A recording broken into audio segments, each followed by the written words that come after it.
Editor's note: this is Victoria Baines standing in for Richard Halley, following what Human Resources is calling an ongoing discussion regarding appropriate uses of the mute button during conference calls.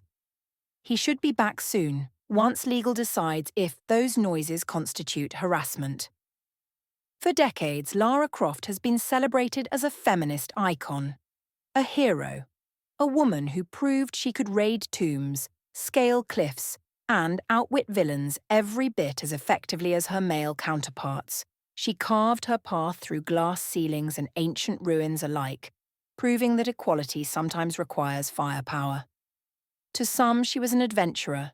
To others, she was a liberator, a woman fighting for her place in a man's world, no matter how many obstacles or bodies stood in her way. To fans, Lara Croft was empowerment incarnate, the aristocrat who abandoned privilege to forge her own destiny. To archaeologists, she was reckless. To local governments, a nightmare. And to mercenaries unlucky enough to face her, a hurricane in short shorts with unlimited ammo. Patterns began to emerge.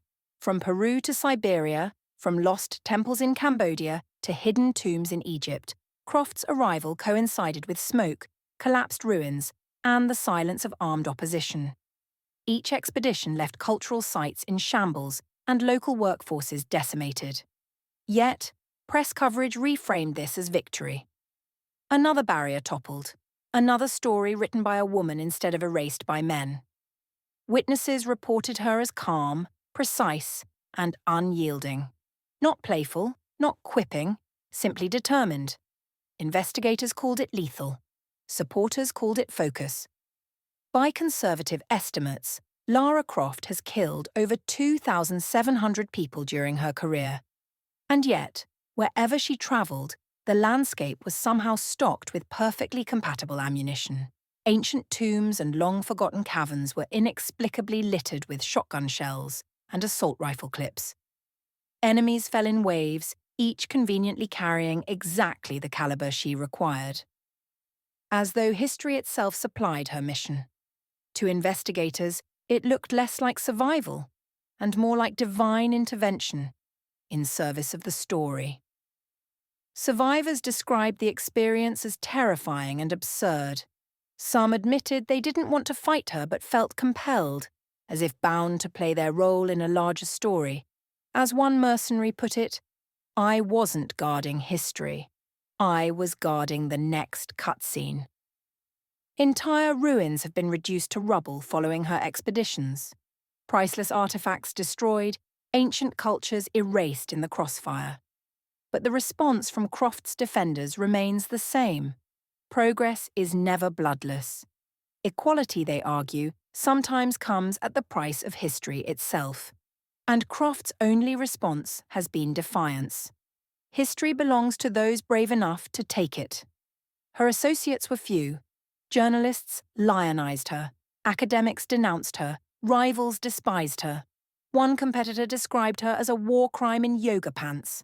Another as the embodiment of progress, armed and unstoppable. Despite the carnage, Croft's legacy was burnished, not buried. She was marketed as proof that women could do anything men could do, including wiping out private armies and blasting open sacred tombs. Museums celebrated her finds, while graves filled with those who stood in her way. The body count was undeniable, but the narrative was empowerment. And while her image remains a symbol of equality, questions linger. How many cultures were erased in the name of progress? How many tombs became mass graves in the pursuit of empowerment?